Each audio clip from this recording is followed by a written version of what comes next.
online. Okay, so here we go. I'm very excited about this course. Very different style course, I believe, than a lot of the courses I've given lately. We are going to be diving deep into Judaism Decoded. What is the origins and the evolution of Jewish tradition? Let us begin with a question. So, by the raise of hands, what is the holiest day of the year? Or you know what, if someone could just shout it out, what is the holiest day of the year? Yom Kippur. Yom Yom Kippur, Kippur. great. So the everyone knows this famous joke of, It's Shabbat, right? well, Shabbat. Yom Kippur is called the Shabbos of Shabbases, right? So generally, Yom Kippur is considered the holiest day, although I would venture to say that every day that you're in is the holiest day of the year. But right, so that was definitely the answer I was looking for, Yom Kippur. So that everyone knows the story of when the World Series landed on Yom Kippur, and the guy told the rabbi, "What should I do? I really want to be in shul, but the World Series is on Yom Kippur." So the rabbi told him, he said, "You know that they created cameras for a reason. They record things for a reason." So he said, "You're serious? You could record the service?" So, so, but could I get from some of you, what would be three notable observances of Yom Kippur? What would be just what come to mind, the most three notable observances of Yom Kippur? Only Dre. Okay. Fasting. Not Fasting. not wearing leather shoes. Okay, not wearing leather shoes. So I would say most, the three things that would come to mind, the most notable would be Kol Nidre, the fasting, and then Elah. Now, On the either. right? And of course, with the Yeah. fasting, there's the joke of the guy that came to the rabbi on Yom Kippur and he said, "Rabbi Levi, I really need to eat. I really need to drink something." And the rabbi said, "I'm sorry, but Yom Kippur we don't drink." And he's like, "But Rabbi, if I don't drink, my throat is parched. I really, really need something, a little bit drink." The rabbi said, "We only drink if it's a life-threatening situation." And he said, "Rabbi, if I don't drink, I'm gonna pass out." So the rabbi said, "Bring him a little bit to drink." And after he drank it, he said, "Rabbi, I promise you, next Yom Kippur I will not be eating salted herring for breakfast." So So, what is the origin of these things? Where does Kol Nidre come from? Where does Ne'ilah come from? Where does fasting come from? So for starters, Kol Nidre, it doesn't say in the Torah. Nowhere in the written Torah does it say Kol Nidre. Ne'ilah as well. It doesn't even mention the concept of going to shul on Yom Kippur in the written Torah. Now, fasting is an interesting one. Does Yom Kippur does the Torah, does the biblical word mention the concept of fasting? So I'm going to ask you to turn to page 3 in your booklet, and we have a text number 1. Page 3, text number 1. And I'm going to ask Anita if you could read it for me. I'm also going to ask if you know how to do Yes, it, if you're tech certainly. savvy, if you know how to do it, if you could edit your name to your name, just because I know your name, but my mind is not so quick sometimes. So it's always easier for me when I have your name in front of you. But Anita, read for us text number 1, please. Yes, it shall be as an eternal statute for you. In the seventh month, on the 10th of the month, you shall afflict yourselves, and you shall not do any work, neither the native nor the proselyte who dwells among you. Okay, so we have a very interesting thing here. It says you shall afflict yourself. The Hebrew word is te'anu.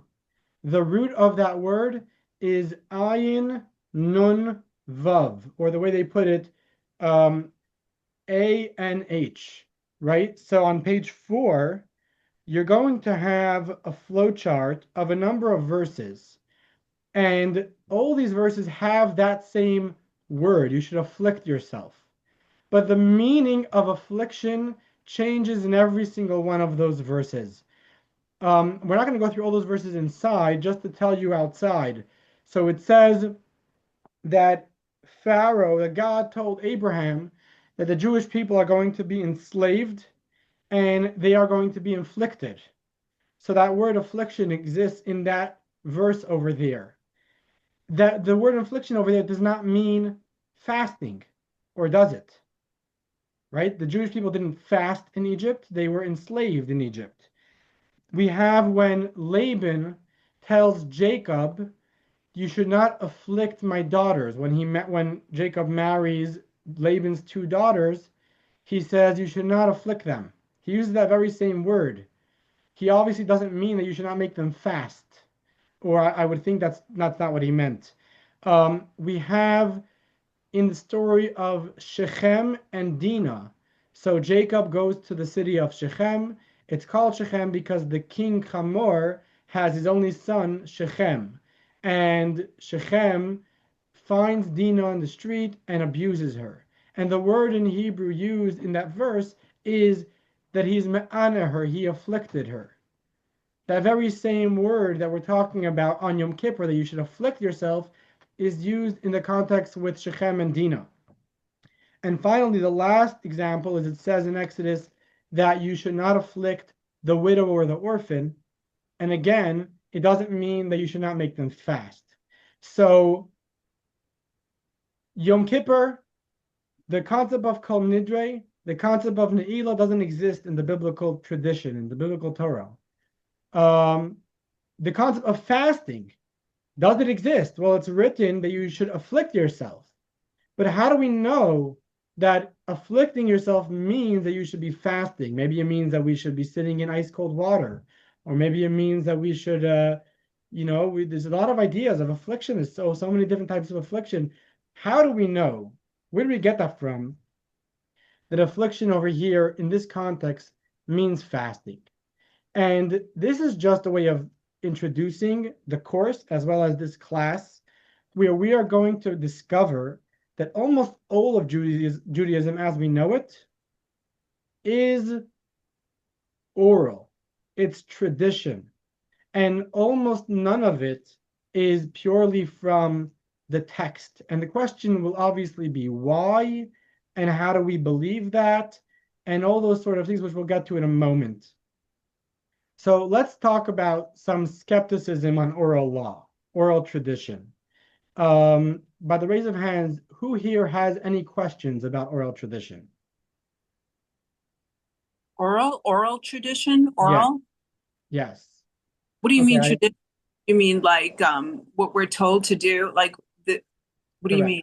Correct. Exactly. So like, what's the origin? Where does it come from? Well, if you don't have any questions, you don't have any questions. But I'm asking if anyone here is bothered by our oral tradition. How do we know that it's true? Where did it come from? What's the background? Why?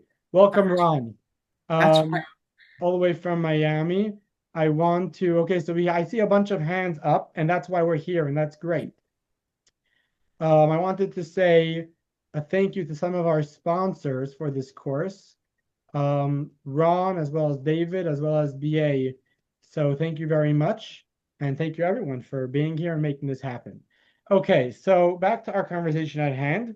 You should know that the skepticism on oral tradition is not anything new. It goes back a long time. And I want to show you that on page 5. So turn to page number 5 with me, and we have text number 2. And I'm going to ask Edie, do you have that text in front of you? I do. Go for it. Could you read for Okay. us text number 2? A non-Jew, that one? Yes. A non-Jew once came to Shammai and asked, "How many Torahs do you have?" Shammai replied, "Two, the written Torah and the oral Torah." Said the man, "Regarding the written, I trust you, but regarding the oral, I do not trust you. Convert me on condition that you will teach me just the written word." Okay, so The we written have Torah, excuse the me. written Torah. So we have already dating back thousands of years ago, people that were very skeptical of the oral tradition. Where does this come from? I don't believe in it. I'll take the written. I won't take the oral. What is behind this? I want to ask you, um, what would those that raise their hands, and if you didn't raise your hand, you're welcome to chime in. What would be some of the questions that come to mind for yourself that you would want to know? What does bother you about the oral tradition, or what's a question that you would have regarding the oral tradition? Oh. Go for it, David. Not all you could speak, not all at once. Go for it, David. There are a number of our laws which we accept to be laws that aren't in the Torah, but are referred to.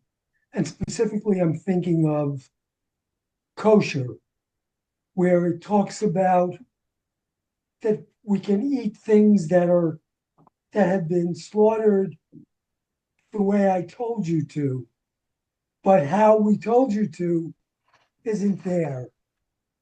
And we're gonna get that. We're gonna get to that actually. That actually Putting isn't on a tefillin. question. That's not a question on oral tradition. That is a proof to oral tradition.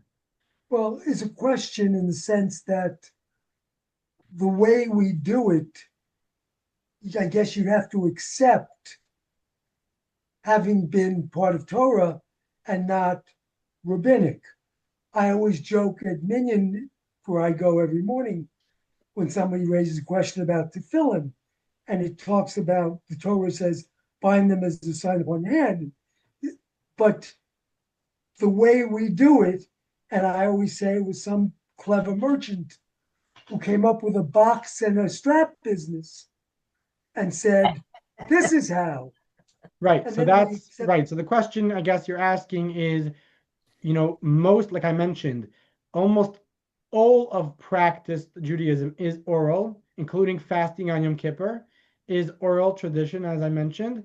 And I guess the question that you're asking in short is, well, how do we know that it's done in that way? How do we know that was God's intention? Who wrote the Mishnah? Like, who's the originator? Okay, that's a great question. Who's the originator of the Mishnah? Where did this Kabbalah come from? Any other questions? Yeah. Oh, sorry, Lisa, you were first. Go. Please ask the question. Go for No, it. yes, that's it. I'm done. Okay. I questioned when I was young and was working with some Israelis, and this one guy was fully tattooed. And I said, oh my gosh, aren't you concerned that you're going to be buried in the corner by yourself? And he's like, that's not really true. He's like, he told me what they do. He said, but his thought was that's an oral tradition that Jewish mothers in the US made up so that their kids wouldn't get tattoos. So I think you go somewhere from the really, passing it down that everybody universally understands, and then other things where it's kind of like, let's just make sure the kids do it this way. Right. So that's definitely a good point, and we're gonna But get to that, Joanne. tattoos, regarding tattoos, because I'm very into looking at it, and it is written. It's not, isn't it not oral? It's written in the taught Not in to the get a tattoo. right. But Yes. it doesn't call it a tattoo. It says you are not allowed to harm, and you're also not allowed to harm your body in the name of someone else. Now, So let's and not spend too okay. much time with it. I want to All right. focus on our conversation. All right, but I just I'm wanted to going say I thought it was in the Torah, so I'm going to that's throw in some other questions. Edie, you have a question? Yeah, my question is on the oral tradition is how does it then evolve? Because I think over the centuries it has evolved, and who decides that it evolves? Great question. I'm going to ask some other questions over here. Why isn't the Bible sufficient? Why isn't God's word enough? Why do we need anything else? Like we asked the question, who is the author of oral tradition? Um, a question that I thought would come up, but it didn't come up, and we're not going to address it today, so maybe I shouldn't mention it. But the question is, how could there be debates over the truth? So oral tradition has many debates, and that would seem to conflict with the notion that, well, oral tradition is what is God's will, what God wants of us. So that's a conversation that we won't be having today, but it's definitely a great question. And then obviously the last question is going to be, how do we know that the transmission is accurate? So even if I'm going to claim that oral tradition is accurate, but how do I make sure that transmission didn't get messed up? So these are some of the questions that we will be exploring in this course. And let's get started with today's class. So going back to the story, the convert comes to Shammai, and the convert says, "Teach me the entire Torah, but without the oral tradition. Just teach me the written Torah." What did Shammai do? He said, "Get lost. That's not a proper convert. You can't convert to Judaism without oral tradition. And if you only accept the written Torah, you can't become Jewish. I'm sorry, I can't help you." And indeed, he left. Why was that the case? For some reason, in the American society, we view Shammai as this bad guy, but Shammai was a Rebbe. Shammai was a holy person. Shammai was someone that was one of the two greatest leaders of a generation, Hillel and Shammai. And why was it that Shammai had that perspective? And the answer is because when you're approaching something that you don't know, you should be curious. To come and say, you know, I don't believe in it. I don't know about it, so I don't believe in it, and therefore just give me the written Torah. What type of business is that? If you don't know about it, so be curious about it. If I were to ask you, do you believe in dribbles? Who here believes in dribbles? What's dribbles? That's a great question, right? So you didn't say you don't believe in it. You asked what's dribbles. That's great. So the convert should have said, "Well, what is this oral tradition? Why do you guys believe in this? What's the background? Why is this part of Judaism?" Instead of Yeah, I have saying, that question. "I don't believe in it." And that's my premise going into this class. I want us to be asking the question instead of, "I don't believe in it, prove to me." I want us to be asking the question, well, what is it? What is it? Why does Judaism believe in this? Why is this so fundamental to Judaism? And what's the backstory behind it? What is it all about? Okay, so there's a great story about Lewis. Lewis, until he turned bar mitzvah, at every bar mitzvah that he went to, all his uncles and aunts used to poke him and say, "You're next, you're next," until he started doing it to them at funerals. Oh, So regarding oral tradition, regarding oral law, this really affects every single area of our life. If you ever sat at a Pesach Seder, you have done many oral traditions. If you ever lit the menorah, that is an oral tradition. That's not written in the Torah. If you fasted on Yom Kippur, as we mentioned, if you had a bar and bas mitzvah and everything in between, we mentioned about putting on tefillin. So much of this is oral. So, what is oral law, and where did it originate? So, with that, I'm going to ask you to turn to page 8, text number 3, and what we're going to see here is one answer to the question, where did oral tradition originate from? And when I say one answer, I don't mean one answer like there's many answers. What I mean to say is that oral tradition is a very broad term, and it includes various different type of things. And in today's class, we're going to discover one aspect of oral Torah, of oral law, and then in the future classes, we're going to discover another 3 aspects, another 3 types of oral tradition. This will be probably the most vast aspect of oral tradition.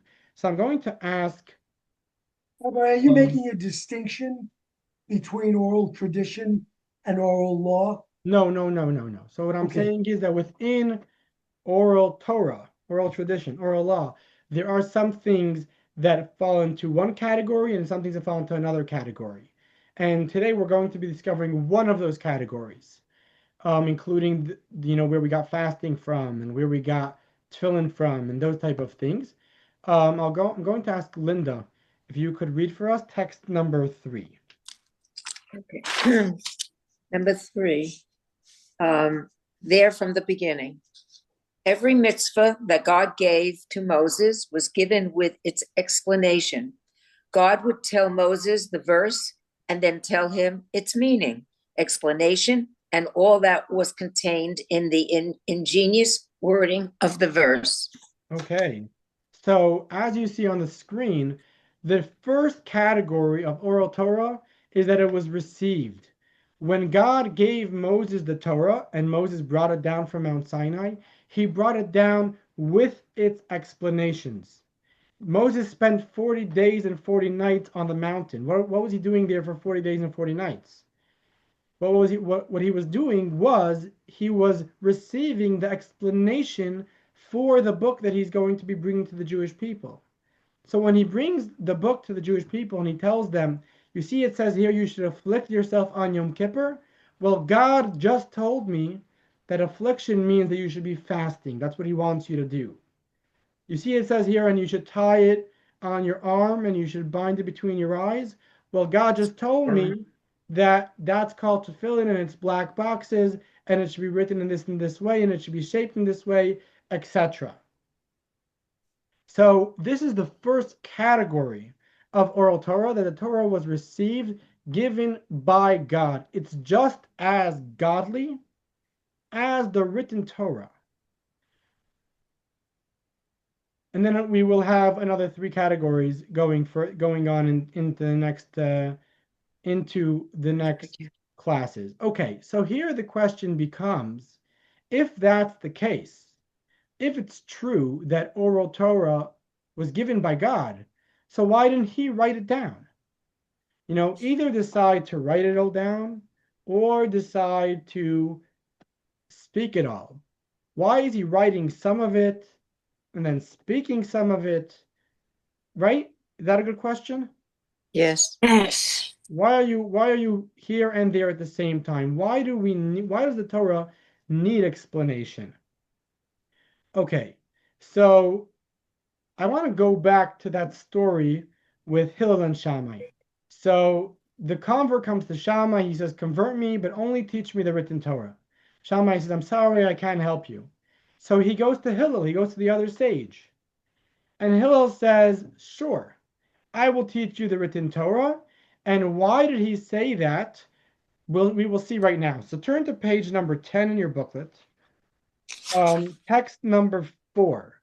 And I'm going to ask Ron if you could read for us. Text number 4 in your booklet on page 10. Okay. The first day, Hillel taught in that Aleph, Bet, Gimel, Dalet. The next day, Hillel reversed it. Said the man, but yesterday you didn't tell it to me that way. Hillel answered, are you not relying on me to read the written Torah? Rely on me as well as for the oral Torah. Okay, so I want to just show you what that means. So we have over here, I'm going to go back to this slide soon, but you see over here, so these are the Hebrew letters, and it says Aleph, Bet, Vet, Gimel, Dalet, Hey, Vav, Zayin. So on the first day, Hillel told him that Aleph is an Aleph and Bet is a Bet, and Aleph makes that sound, the Bet makes the other sound. And then on the next day, he told him this. He said, you see that Aleph? Well, that's called a Tuf, and that makes the T sound. And that next letter is called a Sin, and it makes the S sound. And that next letter is called a Shin, and makes the Sh sound. And that was very confusing for him. So he's seeing the same letters as he saw yesterday, but now it's completely reversed, right? And now all the words have a new meaning. So Bereshit in the beginning doesn't say the word Bereshit. It says a completely different word because that Beis doesn't make a Biz sound, it makes a Sh sound. So he told Hillel, what are you doing? You're confusing me. So Hillel said, don't you see that the written Torah is passed down orally? You can't read the written Torah without getting a tradition on how to read it. So if you're going to believe me about the written Torah, believe me about the oral tradition that this is the explanation for the written Torah. So I'm going to go back to that slide that we had before. So the first thing is about the letters of the Torah. This is the first area where we're going to see that Torah cannot be taken without oral tradition. Because think about any form of letters, the alphabet. How do you know that an A is an A and a B is a B? When you get a sheet of English words, how do you know how to read it? Because the A makes that sound, the B makes the other sound. Well, who told you that? That was oral tradition. How else are you supposed to know it? When they found the hieroglyphics in Egypt, they didn't know what it said. They couldn't make it out. And only many years later, I don't know the exact history, but when France conquered certain areas and they ended up finding old manuscripts, were they able to compare the hieroglyphics to languages that they already knew, and then ultimately they were able to decipher the wording, right? So you can never decipher a manuscript without outside help, without a tradition of sorts. And this is the first, I would say, argument, but point made as to why we cannot just accept the Torah without any oral tradition. It's self-evident that the Torah was given with explanation, as we mentioned. I want to mention another thing before I continue. JLI doesn't mention this, but personally, I think it's important to mention. I think it's like the number one, just common sensible thing. If you don't like it, you could leave it. But, if the discussion is that the written Torah is divine, but the oral Torah, I don't know, and whether the written Torah is divine is another conversation, but we'll get to that in the 6th lesson. But that's another conversation. But if we accept that the written Torah is divine, but the oral Torah, I don't know, well, who told you that the written Torah is divine? Wasn't that transmitted orally? Isn't that tradition? So I have news for you. The very same tradition that told you that the written Torah was given to you by God on Mount Sinai told you that when Moses came down from God, he explained what it means. And we continue to pass that down. Okay, so I want to come back to where we are. So we covered the letters of the Torah. Letters of the Torah cannot be deciphered without oral tradition. Now we're going to talk about the vowels that exist within the Torah. Okay, so for that, I want you to do a fun exercise. Turn to page 11 in your booklet, and it says over here, exercise number 1. And it says, if you have a pen, you could grab a pen. It says, write as many words as you can by adding only vowels to these 3 letters.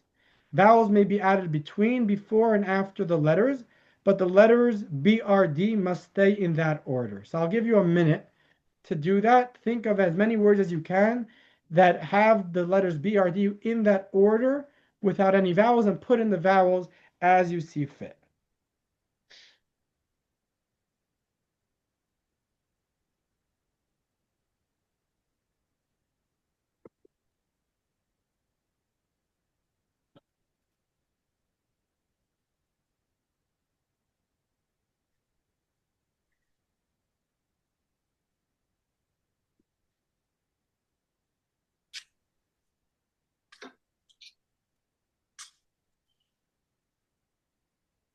Okay, does someone want to share some of the words? You could just say it out loud. Some of the words that came up to you. Bread, breed, and board. Anything else? Bird. Bread, breed, and board. Yeah. Bird. Okay. Bride. I thought you meant Hebrew words, so I just didn't even try. I don't know any Oh, no. No. Right, so we have over here, we have board, we have breed, we have abroad, we have beard. I have on this paper about like 20 of them. So you see how without vowels, words could have many, many different meanings. Now, the interesting thing about the Torah, about Hebrew words, is that the letters and the vowels are separate. The vowels aren't letters, right? So this is what you see on the screen right now is what a Torah looks like. And what you see right now is the vowels added to the Torah. So the top of it doesn't have any vowels, and the bottom has vowels. The top of it tells us, the bottom tells us how to pronounce the top half. Now, the Torah, as it was given on Mount Sinai, didn't have any vowels in it. There were no vowels. Why is a great question. But there were no vowels. So how are you supposed to read it without oral tradition?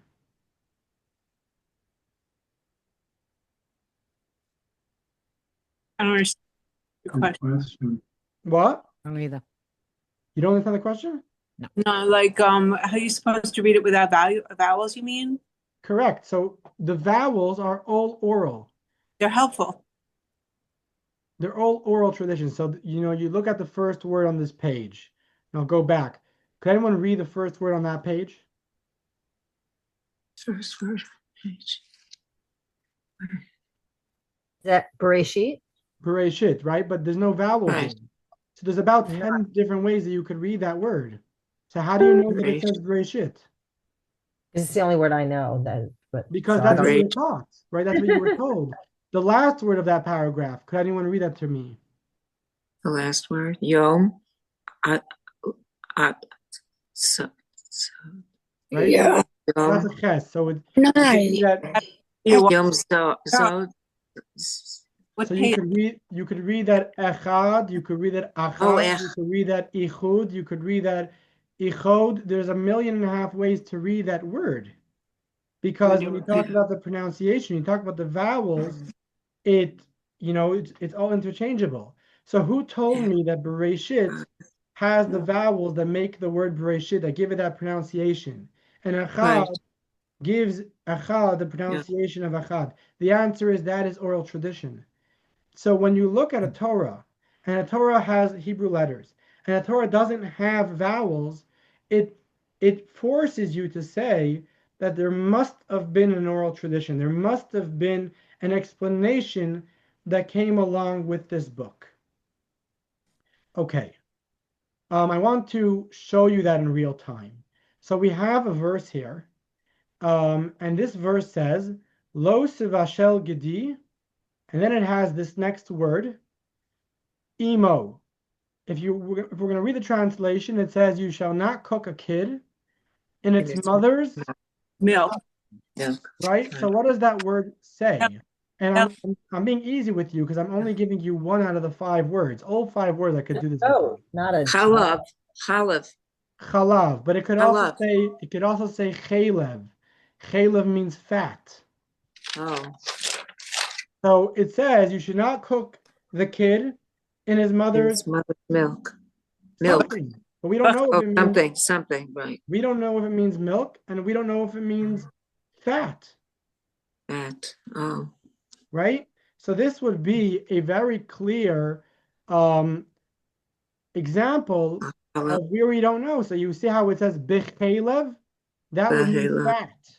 And then if it says bachalev, that would That's mean milk. milk.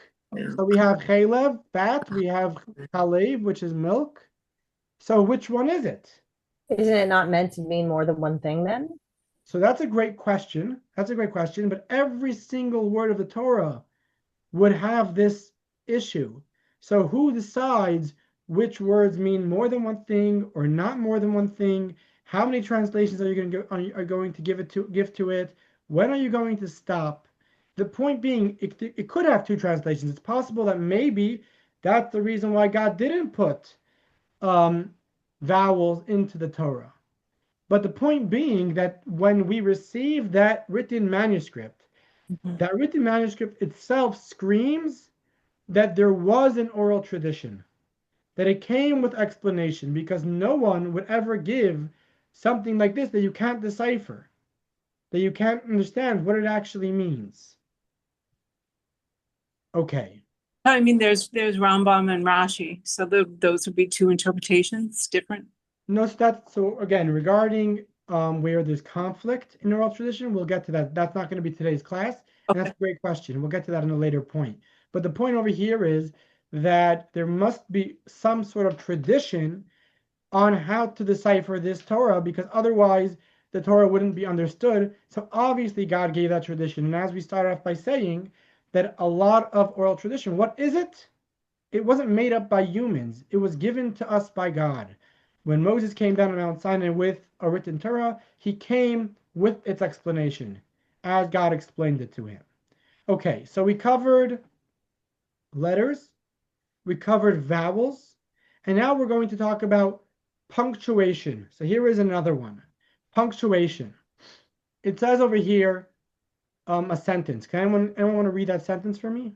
Woman without her man is A nothing. man is nothing. Okay, so what do you think of that sentence? Do you like, raise your hand, do you like that sentence? No, that hurt. You don't like that No. sentence. Doesn't it depend what a comma is? Okay, so what if it said this? Wait, it's blocking. You're blocking it. Wait a minute. No. This woman. He's saying Woman woman without. Without Without- her. That No, that doesn't help either. Without her.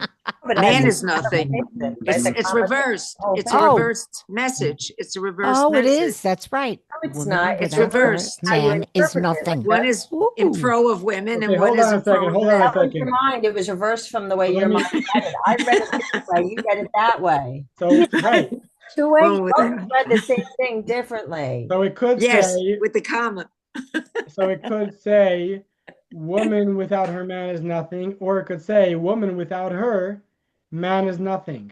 Right. That's great. Punctuation is very important, right? Let's eat grandma, Yes. Yes. or let's eat grandma. I think that's very different. Jake, you made the too long. An What do old you think? saying, Jake, you made the pants too long. We used to laugh at that. Or Jake, you made the pants too long. It's the way Right. it's There you go. There you go. So I want to show you how important that is in Torah tradition. So again, right now we're looking at a Torah scroll. There is no punctuation. How do we know the punctuation? So over here, you see what's called, I think it's pronounced as cantillation. Probably comes from the same word as cantor. That is the punctuation. So when my father reads the Torah on Shabbat, or when the Torah is read in the shul on Shabbat, so there's a sing-song to it. It's the trup. It's called the trup in Hebrew, or in Yiddish, ta'amim in Hebrew. That sing-song is tradition. It's oral. It has been passed down since the giving of the Torah. How do I know? Well, I know because that's my tradition, but I also know because otherwise we would not be able to decipher the words. The sing-song tells us where to pause and where to continue. The sing-song tells us the verse does not say, woman without her man is nothing. The sing-song is sung, woman without her man is nothing. That's the sing-song that is sung on the Shabbat at the Torah. And that is the same song, again, not exactly the same song, but the same punctuation in every single Jewish community across the entire world. We read it with the exact same punctuation. And that's why it is so important. And that is a third proof, if you could call it that, for oral tradition, for the fact that God didn't just give us a written book, but he told us how to read it. Another aspect of this is not just where to make the pause, but also the tune in which you say it, right? So sometimes someone could say a statement, and then someone could say the same words, but as a wonder. So someone could say, you're very kind, or someone could say, you're very kind. And that's a very different meaning. And again, the question becomes, so when the Torah writes something, are they writing it as a statement or as a wonder? It doesn't say that in the written Torah. Another point is, where in the word do you stress? Okay, this is a fun one. Could anyone tell me an English word that could have two meanings depending on how you pronounce it? Message and You could say massage. potato or I say potato. Well, I mean, no, there's that's a two ways saw. of, But that's- saying this, that's two ways of pronouncing the same word. But I'm right, asking, different asking- meaning, different Message meaning. and massage. there you go. Right? Oh, yeah. So produce or produce. rebel or a bull. There's transplant or a transplant, right? But internet, Perfect or perfect. Entrance or entrance. I once bought my Proceeds father a or little proceeds. orange tree. What do you say? I bought when my dad's dog died years ago, I bought him a little orange tree. The internet comments just started. And I thought it was an orange tree, but started off small. Oh no, this thing's big. It makes little oranges. The comma was in the wrong place. It was a little orange That is tree, not a hysterical. little orange tree. That is hysterical. Now he's Okay, got thank this you for big that. tree kumquats. No idea what to do with them. That is great. That is great. Thank you for that. Okay, so those are all going to be part of this the punctuation thing. You know, how to read the Torah.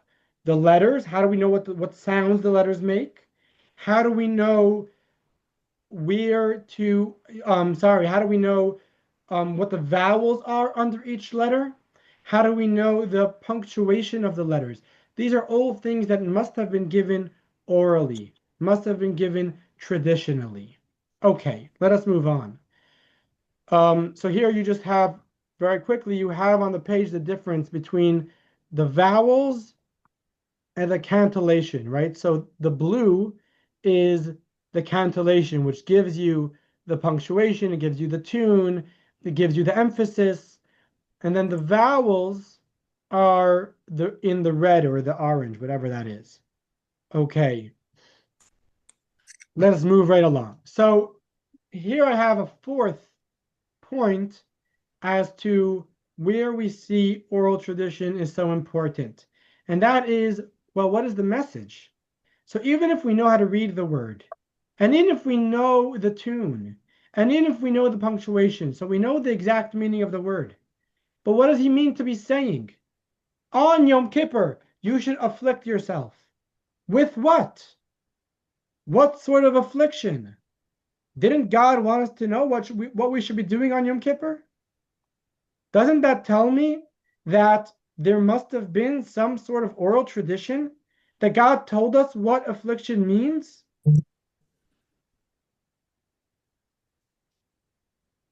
Okay, so let's talk about the Shema. The Shema is probably the most well-known prayer in Judaism. And I want to show you some of this David mentioned earlier. I want to show you where in the Shema, almost every sentence becomes a problem as to what does this mean. Okay, starting off with, it says, these words that I command you today shall be upon your heart. First of all, which words? These words that I command you today should be on your heart. Which words should be on my heart? Just these words? Should more words? Which words? Shall be upon your heart.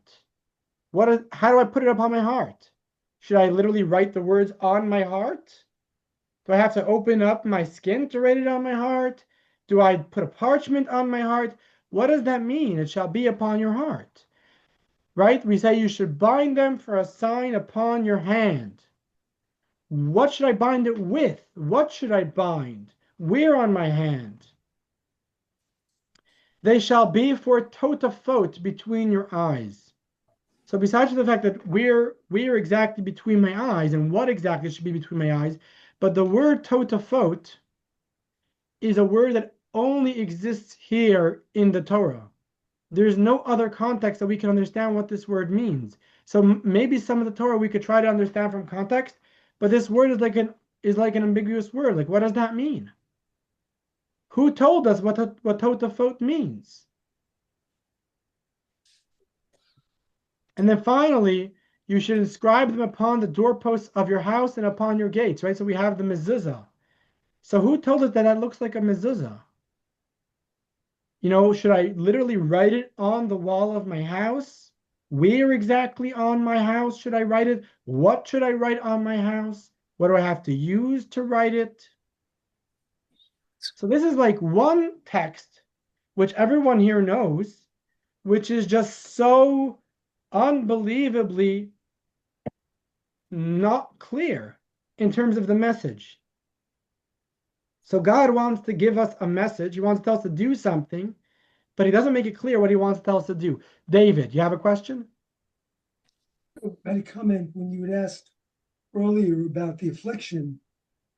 It's also possible, however, that it could mean that, given free will, that you should choose some method of inflicting. Fasting is one that doesn't leave lasting harm. Okay. I guess Okay. the other might be to flog yourself. So David is going to argue that every time we're not sure what it means, and it could have various meanings, basically God is leaving it open-ended.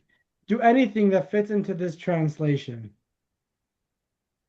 So write it upon your hand. Write it in any form. It's all kosher. It all works. That's what you're suggesting. I don't have a counter argument to that. That's an interesting point. Yeah, and I'm not sure. I haven't thought enough about it as to whether it applies in all cases. You're saying over here. Interesting point. Right. Interesting point. Well, what about the scroll? The Torah scroll. I mean, that has a special way and significant way of being shown. If you see it, as a symbol, it's the Torah. It's a Bible, but you have books that are written with the same information, there are commentaries and all, but the Torah itself has a design in itself. How did it get why the scroll? Who devised the scroll? Right. So that's a question about written Torah. What is the origin of the written Torah? And that's not the focus of our course. We will talk about that in our last class, in the 6th class, God willing. Okay, so let us get back to where we're at. I want you to turn to page number 15. Oral Torah. Text number 7. And I want to read this with you. So this is the Kuzari. The Kuzari was an incredibly interesting individual, Rabbi Yehuda Halevi, a genius, a Torah scholar, and he had to deal with a lot of arguments in his time, priests and other types of arguments on the Torah. And there was a number of Karaites that approached him with different questions regarding the oral tradition. Karaites don't believe in the oral tradition. And he wrote, and this is what he writes. So I'm going to read that inside for you. In order to read and pronounce the text of the Torah, we require traditions for the vowel signs, as we spoke about, the cantillations, the divisions of sentences, and the spelling of certain words. So right away he's saying you cannot take the Torah without oral tradition. Certainly then we require a tradition to comprehend the meaning of the text, which is a more difficult task. As we said, so many of the words are just open-ended. We need to have an explanation for them. I want to ask the Karaites questions and hope they respond with satisfactory answers. What action must be taken to make an animal fit for consumption? What exactly does the Torah mean in Deuteronomy 12:21 when it says that we should slaughter the animal? Maybe it means simply puncturing of the animal or any type of killing. What exactly does slaughter mean? The word slaughter is an open-ended word. I would like the Karaite to explain Leviticus, which forbids the consumption of animal fat. How would one distinguish between forbidden fats and permitted fats? It doesn't say which fats. It just says forbidden fats. Well, which fats are the forbidden fats? Considering that they connect in the intestine and stomach, which fats must be removed? Which fats must be, right? So the fats actually connect to each other. So where do you draw that line in the animal? What does God want from us when it comes to forbidden fat? I desire a definition of the words, let no man go out of his place on Shabbat. So it says in the Torah, a man should not exit their place on Shabbat. Does place refers to one's house, courtyard, property, when he owns many adjoining courtyards, street, district, city, suburbs of the city? The word place can refer to all of these or something else. So traditionally we know that means 2,000 amas, which is something like roughly like probably 3,000 feet or a little bit more outside of where the city ends and no cities begin. So if you're in a desert, where there are no cities, you should not walk that amount of feet, 3,000 feet. That's our oral tradition of that, the meaning of that verse. That's what God meant when he said, don't leave your space. But if you don't believe in oral tradition, so how are you going to translate, don't leave your space? I should like to be shown how to define the prohibition of work on Shabbat. Don't work on Shabbat. What does that mean? What type of work should I not be doing? What's permitted and what's prohibited? That which appears plain in the Torah is yet obscure, and much more so are the obscure passages because the oral supplement was relied upon. I want to be shown the details of circumcision, fringes, the tzitzit, and sukkah. All these things, it says you should make a sukkah, you should wear tzitzit on your garments. But what does tzitzit look like? What is it made out of? How do you tie it? Where do you tie it? The sukkah, all these things are oral. Almost none of it is written in the Torah. Explain to me how to deal with laws that interfere with each other, such as circumcision or the Paschal lamb with Shabbat. Which must yield to which? This is a very interesting point. You should give your son a circumcision on the 8th day, but you're not allowed to let blood on Shabbat. You should bring the Paschal sacrifice before Passover, but you're not allowed to slaughter an animal on Shabbat. So if they coincide, the bris is on Shabbos, the Paschal sacrifice is on Shabbos, which one overrides? Do I keep Shabbos or do I bring the Paschal sacrifice? You should. We have a tradition. We have a tradition about that, what God told us to do. But if you don't believe in tradition, then how are you supposed to know? Isn't it obvious that God told us which one to do? Why would he leave it so open-ended? He didn't write in the Torah which one to do. Right? There are many other such questions that I cannot enumerate in general, much less in detail. Okay, so I think that brings home this message. Aside from the letters, the vowels, the punctuation, we have the meaning. The meaning of the words could only be understood orally, with tradition. The Karaites and the Sadducees, who did not believe in oral tradition, they didn't have tradition, they made up their own interpretation. So it says, write it upon your doorpost. They literally wrote it on their doorpost. When it says to slaughter, they've made up their own sort of slaughter. Well, who told you that's what it means? No one. They decided. It's not like you could have a Torah without interpretation. So it's just about either having the oral interpretation or making up your own interpretation. So wouldn't it make sense that there is an interpretation that God gave us that we're not supposed to just be making up on our own? Okay. Let us go to the next point. So here is where we have what David mentioned earlier, which was so great. And that is that not only is oral tradition clear because of the lack that exists in the written Torah, but oral tradition is actually hinted to within the oral Torah clearly. And that is one example for that is this verse in Deuteronomy. So it says, you need only slaughter your cattle and small animals that God will have given you in the manner that I have prescribed. Where did he prescribe? Nowhere else in the written Torah does he tell us how to slaughter it. So not only does it not say how to slaughter, and therefore that's obvious that he told us orally, but it's written. I told you how to do it. So do it as I told you. When did he tell us? Moses came down to Mount Sinai and he said, God told me that this is how you slaughter the animal. And he showed us how to do it.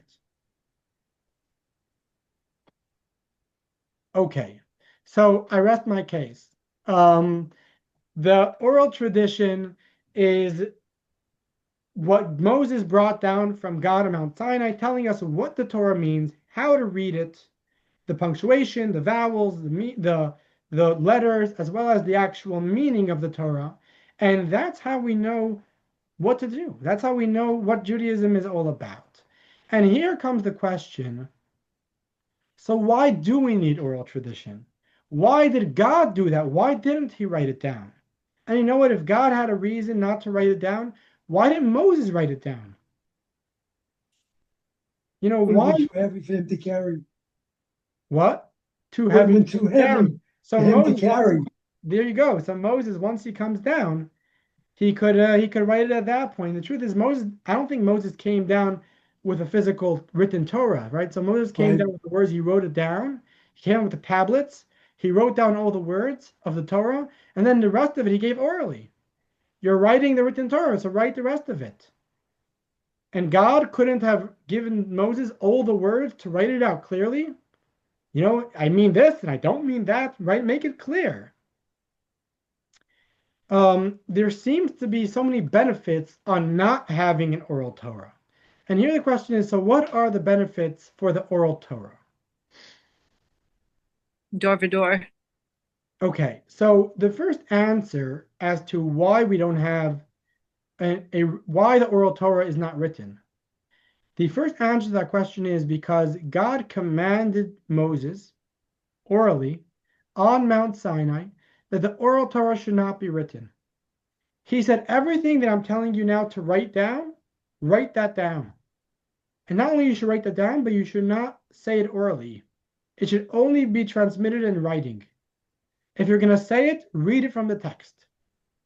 But everything else that I'm telling you, which is the explanation of the written Torah, do not write that down. That's not allowed. It could only be given orally. BA, you have a question? Yeah, I'm wondering, how is this different than we have children, they're about to enter school, and we have to tell them, we received in writing, these are the rules of the school, these are 10 things you must abide by. Kids like, huh? Listen, don't spit on the kid, don't bite them. Raise your hand. Like, you have to interpret, because I think there's two aspects. One, because nothing written can be well understood to translate from reading to practice without a translation or a conversation. And I also think there's something built in to say we need to be talking to each other. You Okay, can't just sit by yourself. that's a perfect, so that's two very I good like points that. on why we need, what's the advantage of oral tradition? Anyone else want to suggest what would be the advantage of oral tradition? Consistency. What do you mean by that? Well, if it's told this is how it's done, then all the followers will do it the same way. Generations ahead. Well, don't repeat. why couldn't it be written that this is how it's done? Why couldn't God write it out clearly? Why did he have to say you should afflict yourself? Why couldn't he say you should fast? It validates the Well, written. that begs the question. Maybe he didn't say to fast, because so much of what is in the oral tradition appears to be rabbinic. Right, right. So, but the point that we made earlier is it's clear that there was an explanation given with the Torah, and included in that explanation was that Moses came down and said, it says to afflict, it means to fast. It's a good question why he didn't write to fast. But here we're asking the general question of why did he write the Torah in such an ambiguous way? Why didn't he write it clearly? You know, why was the oral tradition so necessary? So here I want to take you to the Second Amendment. And I'm not here to start a debate. I don't want this to be a We were debate. also dealing with ignorant, illiterate people. You're Not saying ignorant, but to a great degree, illiterate. you're saying at what point in the desert?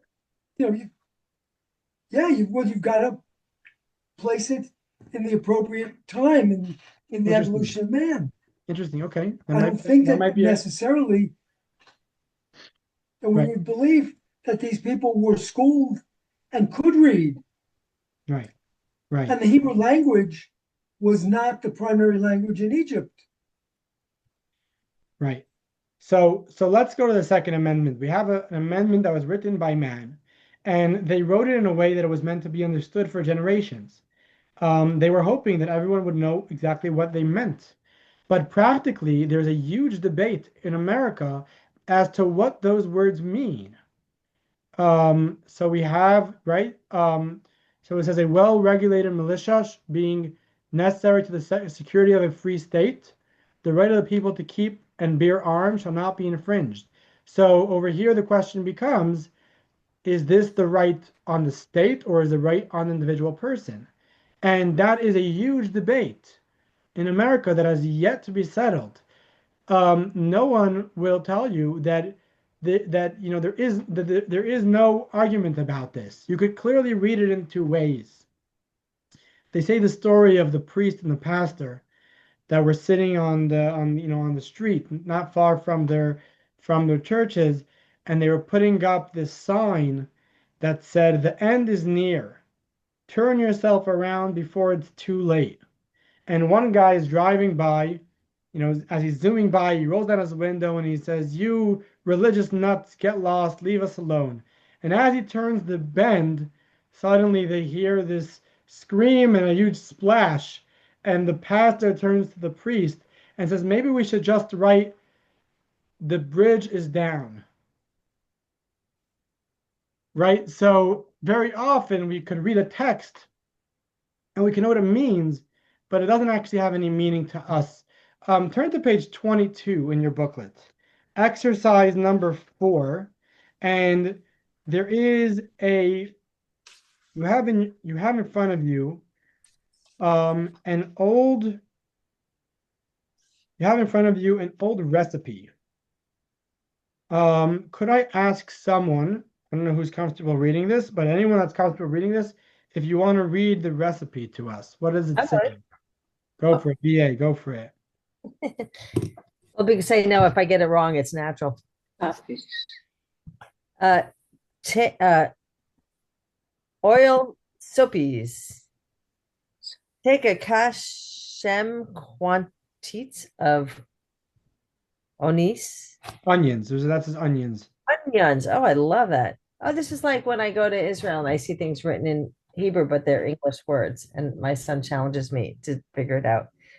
Take a kashem, must be a unit of measure, quantity of onions, and mince them not too small, and set in something water. Okay, so I'm going to pause you there because we don't have to go through the whole thing. It's And interesting, right? this, So weird. this is what you're going to see right in front of you right now is what it actually was meant to say in our language. Oh, I wasn't that far off. That's so cool. Thank you. You're very good. But you can see that many of the words are simply written differently, like seethe, or the word small is spelled differently. And the point being that language changes over time. Even if you look at Mishnaic Hebrew compared to the biblical Hebrew, it's a different Hebrew.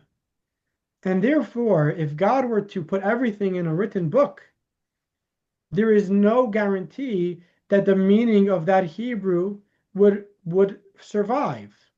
Versus if it's given orally, that would clearly last. Especially since when you talk about spoken word, it's up for discussion, it's up for clarification, right? Nothing is just said.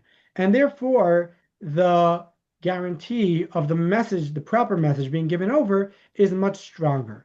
That's the first advantage of oral Torah. Let's go on to the second advantage of oral Torah. So, something interesting is that writing reduces memory. Our sages tell us that one of the reasons why God didn't write everything down, and he wanted most of Torah to be remembered, is because he wanted us to toil in Torah.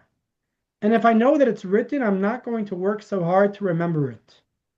But if it's not written anywhere, and the only way to know it is by memorization, I'm going to study it and study it and study it until I remembered it.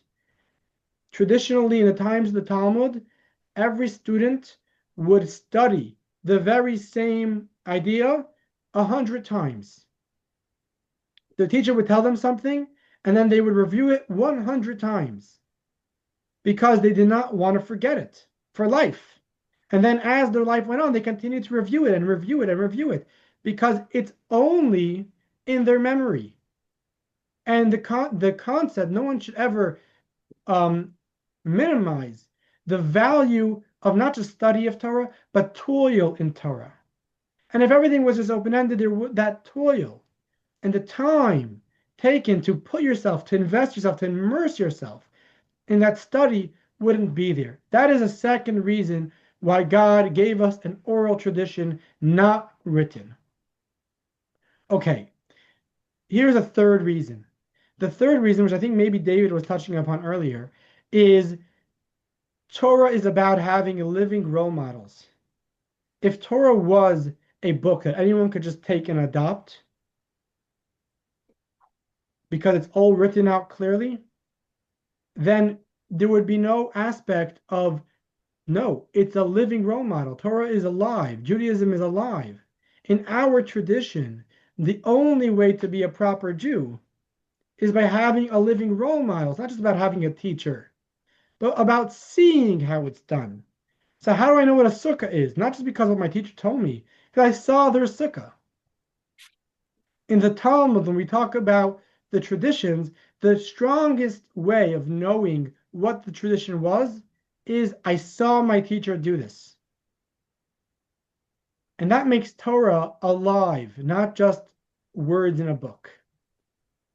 Another point here, I don't think I'm going to get to this later, so I'll mention it. I found this very, very interesting, is that oral tradition allows Judaism to stay with Jewish people. And I want you to think about this for a moment. If, the Christians went ahead and they took our written Torah and they claimed it as their own, if everything we had was written, then they would basically adopt our entire religion. We would have nothing for ourselves. The God wanted to ensure that Judaism is something that stays with his children. And therefore he said, I gave you the Torah and I gave you an oral tradition that only you will know. No one else can know this. And we'll get in, later on in the class, we'll talk about why was it that ultimately the oral Torah was written down? Because we're not allowed to write it down, and all these reasons not to write it down. Why was it written down? But if you think about the divine providence, the oral Torah was only written after the two major religions of the world were concocted. Because God didn't want Can you that say that last line one more time? the oral tradition was only written down in the Mishnah after the two major religions of the world were created. The reason is because God wanted that our life, our tradition, our Judaism, what we actually do should be ours and no one else's. Okay, that was the third reason. So we spoke about the clarification of the laws, talking about the Second Amendment, talking about the English cookbook. We spoke about the memory thing, to toil in Torah. We spoke about having living role models. And I just made that summary, so you have that on the page in front of you. Now, on the other hand, we have the major risk of oral tradition. And the number one major risk of oral tradition, which was mentioned at the beginning of this class, is what we call broken telephone. Yeah. How do we know that it's still the same tradition that was given to us at Mount Sinai? So you can make the argument that God definitely gave us a tradition, but who said and how could it be that it's the same tradition? Ask If your you father. what? Ask your father. What will he say? He'll say he'll know the tradition. There you So, go. so if that's the case, Rabbi, then while we think that ideally oral tradition passes the same message, just like we don't know where to put the emphasis, the comma, the breaking points, does it not shift its meaning and help us understand why we have reform, reconstruction, concern? I mean, everyone's trying to find, I think, along the way. So that's the question. That's the question I'm asking. I'm going to just quickly answer that question because I'm not going to delve on that. I just want to mention the answer to that question that in the recent history, and I say recent because it's relatively recent, people that have come forth and introduced other forms of Judaism outside our oral tradition, they haven't claimed that this is the oral tradition. All they said was, that's your oral tradition, but I think now we should be changing it. We should be doing something else. So that's not really the discussion that we're having here. The question that we're having is, assuming that we know what oral tradition is, how do we know that it wasn't changed? Because when you talk about broken telephone, take any 10 people or 15 people and give them a little bit of a complicated sentence, and within a few seconds, the sentence has changed. You're talking about thousands of years. So I would assume that the entire Torah has changed over these thousands of years. Wouldn't the traditions have completely changed over these thousands of years? So assuming that God gave us an explanation for the Torah, how do I know that the explanation that I'm being told today by my rabbi is the same explanation that Moses said on Mount Sinai? That is the question. It's a great question, but I have a great answer for that. So hold on. Okay. I want to take you to page 26, text number 15.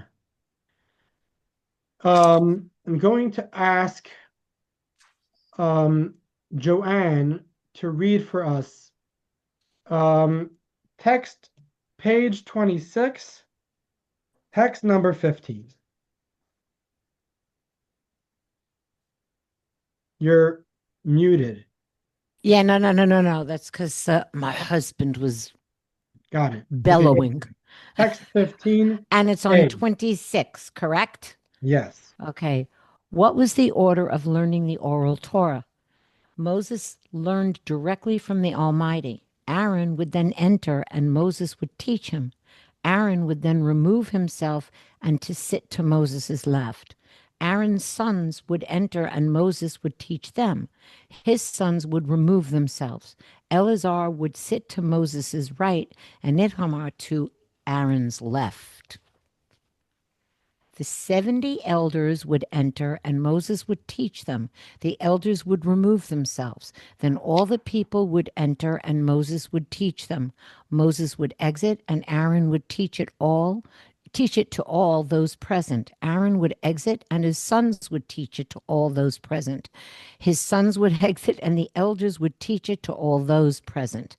Thus everyone learned it 4 times. Okay, so we already have a difference between broken telephone and our oral tradition, because broken telephone is a one-liner that's said secretly to one person once.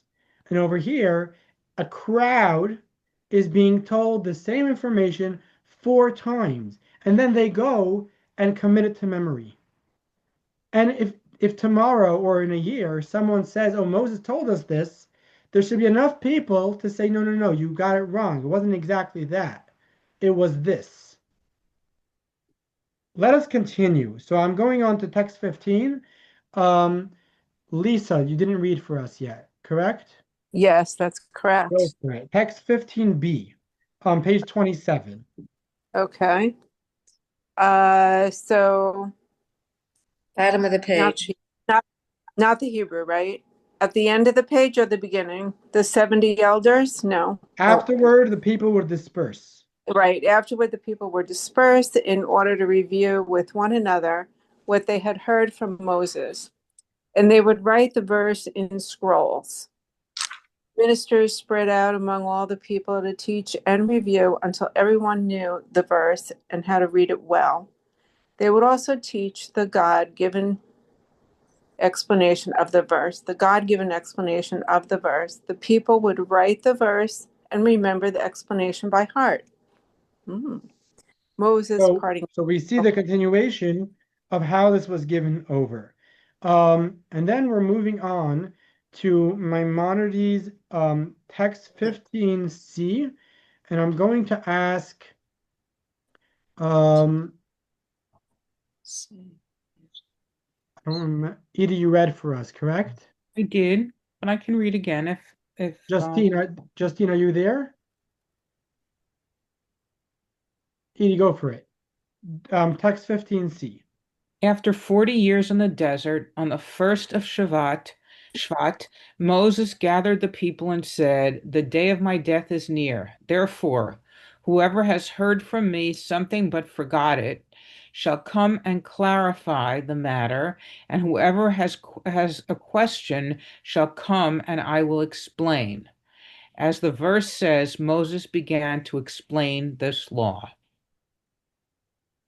Deuteronomy 1:5. And the sages elucidate in Sifrei that Moses said, "Whoever forgot a law, come to me and I will teach it. Whoever requires some explanation, come and I shall explain." During this time, from the first of Shvat until the seventh of Adar, the Jewish people clarified with Moses the received oral Torah. So not only was the Torah given 4 times, and then the Jewish people went ahead and committed it to memory and continued to study it over the 40 years in the desert, but before Moses passed, he said, let's review it all again. All the information that I told you, and anything that's unclear, let us clarify. Let no man walk away with uncertainty about everything that I have told you about the Torah and how to read it. Rabbi, question. In text 15b, when it says, afterward the people would disperse in order to review with one another what they had heard from Moses, and they would write the verse in scrolls. So what are they writing? Are they writing the oral part of The the Torah? written. They're writing the written Torah. Okay. Right. So the written Torah they wrote down, and the oral and the meaning of that they remembered. Um, there is many authorities that hold that even before the oral Torah was allowed to be written, people were allowed to take personal notes. So there was no publication of the oral Torah, but there were notes that people took down, which is where the Mishnah actually eventually came from, which we'll get to in a further class. So we covered Moses. I want to take a moment to ask you to turn to page 30.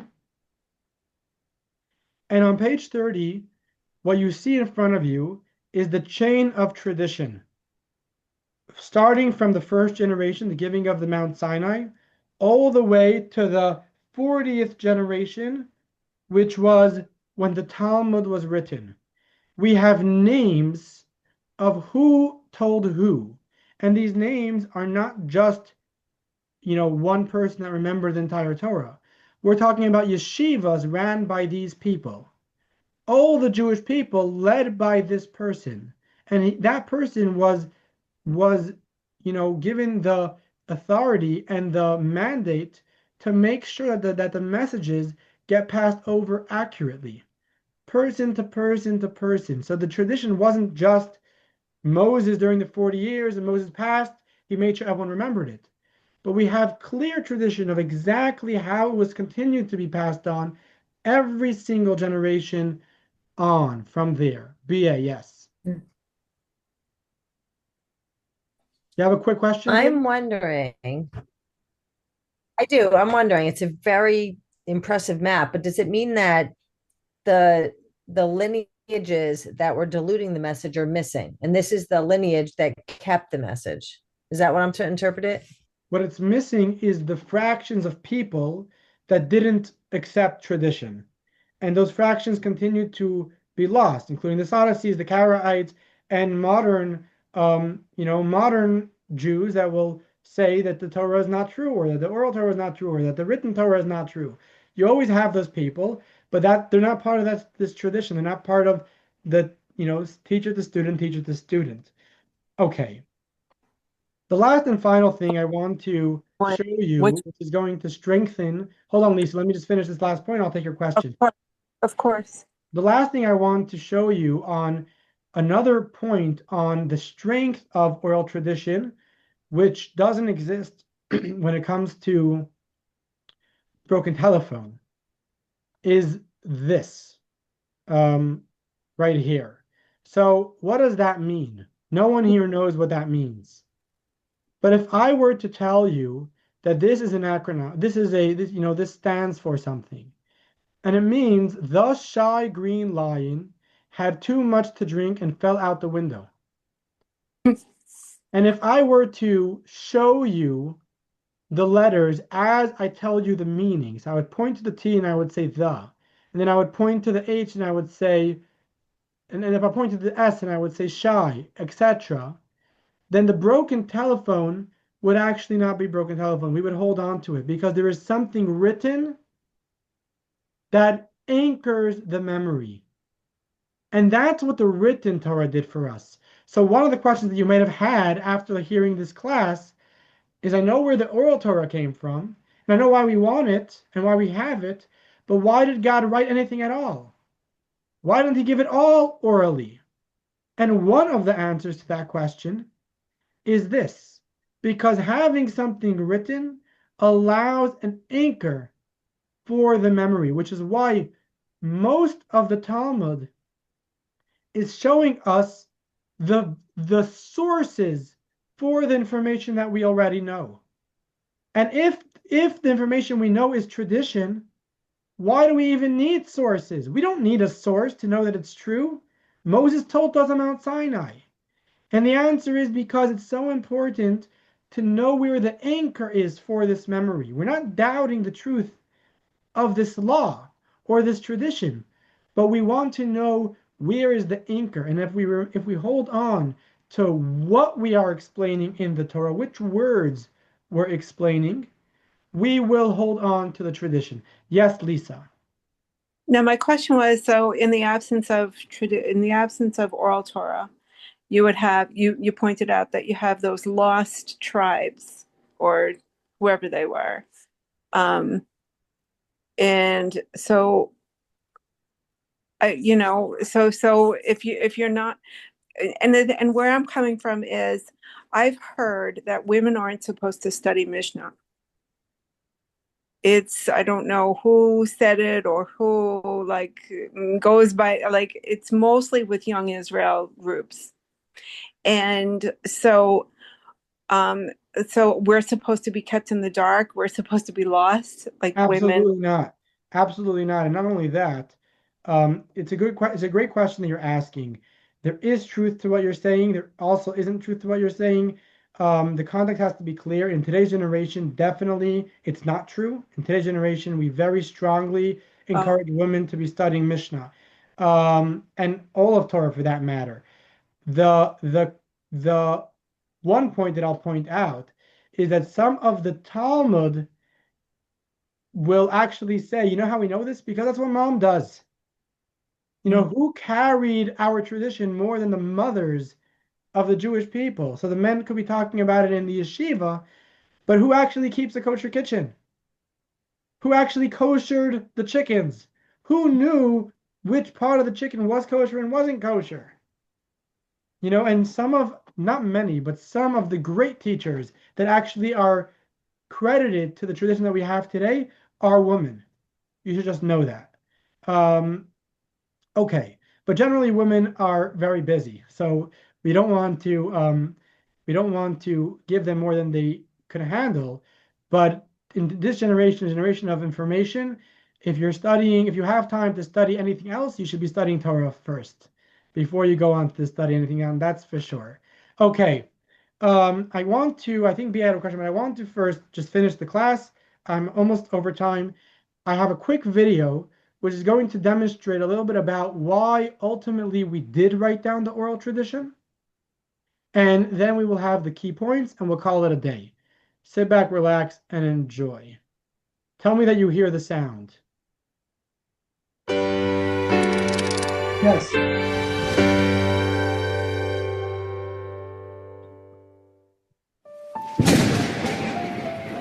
The 5 books of Moses, known as the written Torah, was accompanied by an oral tradition passed down from teacher to pupil for over 1,000 years.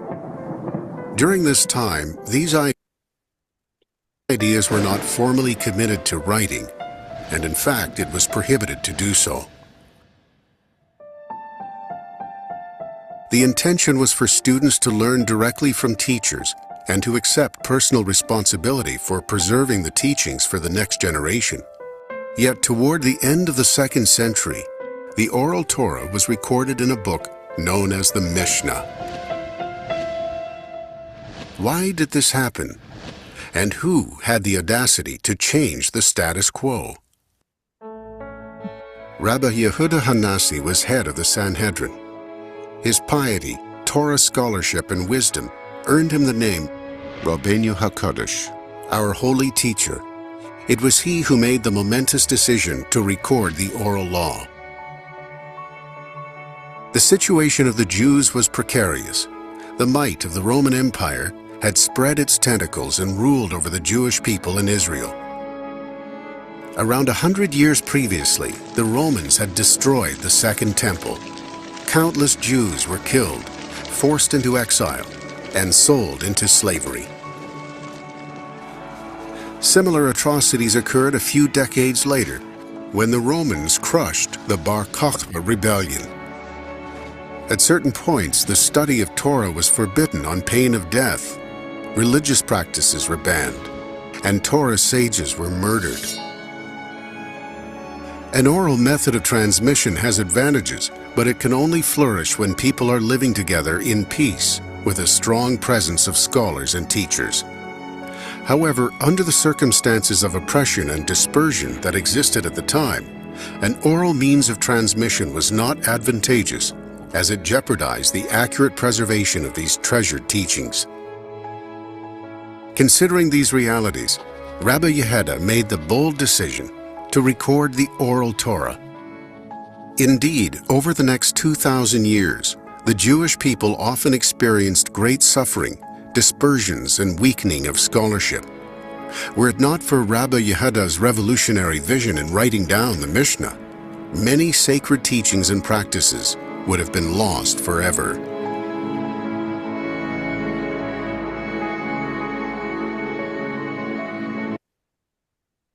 Okay, so I want to just mention about that before I get to the key points, just to finish off. Obviously the question on that is, so it's very nice that he saved us. We probably would not have the Torah today if not for that, considering all the hardships that we've went through since that time, starting with the destruction of the temple. The problem is that does that give the authority to any rabbi to go and make such bold decisions and start changing the status quo? And the answer to that question is very, very important. I don't know why it's not mentioned here. But the answer to that question is that one of the traditions that we have, along with the entire Torah, which is tradition, is that the leader of the generation at times could do something against Torah as long as it's temporary, for the sake of saving Torah. And this is an interesting point. So the law is that if a prophet were to come and say, God wrote in the Torah that you're not supposed to sacrifice anything outside of the temple, but he changed his mind. And from now on, you're allowed to sacrifice outside the temple. We would call that prophet a false prophet. And we would say that's a lie because God doesn't change his mind. Elijah the prophet, at the time of when he was around, there was an issue that he faced where people were serving the Baal and they weren't serving God. They were serving an idol named the Baal. And he said, let us sacrifice a sacrifice and we'll see which one gets a fire from heaven. And sure enough, the Baal people tried to bring their sacrifice and nothing happened. And Elijah went ahead and brought his sacrifice, and a fire came down from heaven and consumed it. And that really brought many, many people back to Judaism. And the question on Elijah is, doesn't that make him a false prophet? Aren't you not allowed to sacrifice outside of the holy temple? And the answer is, Elijah didn't say that God changed his mind, but he said this is necessary to save the Jewish people, and that's something that was traditionally given to the leader of the generation to make that call. And Rabbi Yehuda Hanassi didn't say from now on we could write the Torah. That's not what he said. What he said was, whatever is needed to be written, we will write. And that's why the Mishnah, compared to the Talmud, is very, very, what's the word? Ambiguous, right? So it's not close to as many pages as the Talmud. And the reason why he was so unclear is because as much as he felt like it needed to be written, but he didn't feel like so much needed to be written. And only a few generations later did the rabbis feel we have to write more. And as time went on, the more the exile got worse and worse, and the more we were dispersed, the more the rabbis felt we have to write this down. When Mashiach comes, when the Messiah comes, we will not have any books other than the 5 books of Moses, the 24 books of the written Torah, because we will commit it to memory, and that need to have it written won't be anymore, just like it was for all these generations. So that never really changed. We never left the rule that you're not supposed to write down the oral Torah. What changed was the necessity. We need to write it down. Whatever is needed to be written down is written down. Interestingly enough, the story of Hanukkah is not written anywhere in our tradition. And one of the reasons given why it's not written, when so much is written about everything else, is because the rabbis felt that since Hanukkah was more of a recent story, it would not be forgotten. And therefore, they said, do not write it. Because the only things that we're allowed to write in our tradition is what we feel will be forgotten. And with that, I'm going to show you the key points. And then if someone has questions, they're welcome to stay. I don't want to hold you. Here you go with the key points.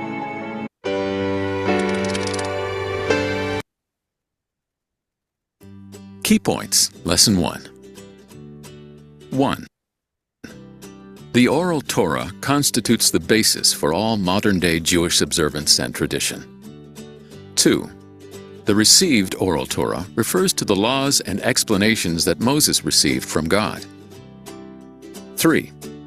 Every text requires some degree of oral tradition to be understood. 4.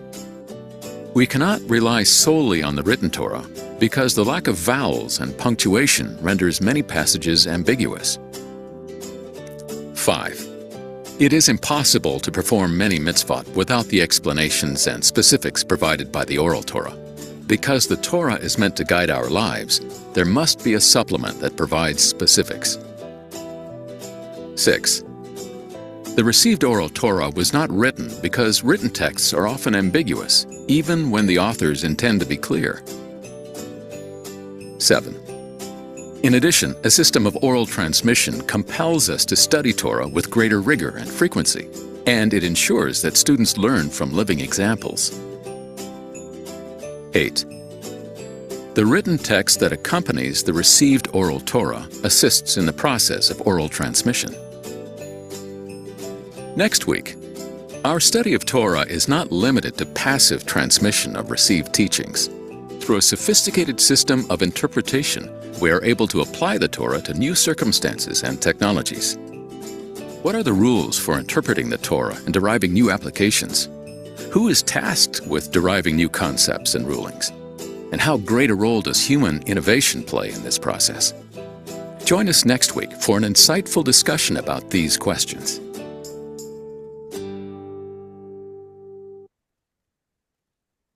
Okay, thank you for joining me. If you have to leave, you're welcome to leave. If you have a question and you want to stick around, you're welcome to stick around. Thank you, Rabbi. Bye-bye. Oh, thanks. Rabbi. Interesting. Thank you, Rabbi. Thank you, Rabbi. Excellent job. All the best. Good night. Dasher Koch. Excellent Yeah. job. Yeah. Thank you. Yes, Thank You know, I always have something to say or ask. Thank you. Joanne, you have a question? Well, if you look at the chart, right? And so you're talking about the oral Torah and that it gets memorized, right? And that it's supposed to be memorized.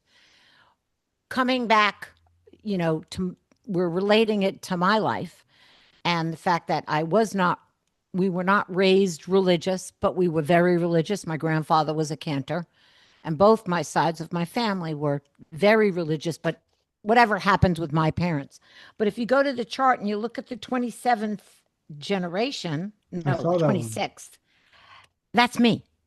I And saw it really that. is, it is Joshua ben Parachia. Amazing.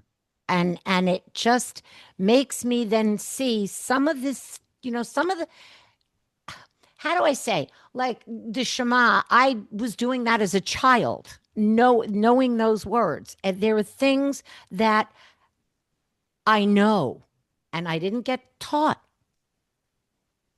So I think, and then my grandmother used to do a lot of stuff too and try and teach me, but my mother didn't want it. So it's interesting how I'm evolving and seeing that there are things that, wow, like I know this. This is like, how come I know this? And I'm just thinking that generation after generation of the whole oral thing and the whole thing that you have to memorize it so that it then gets passed down.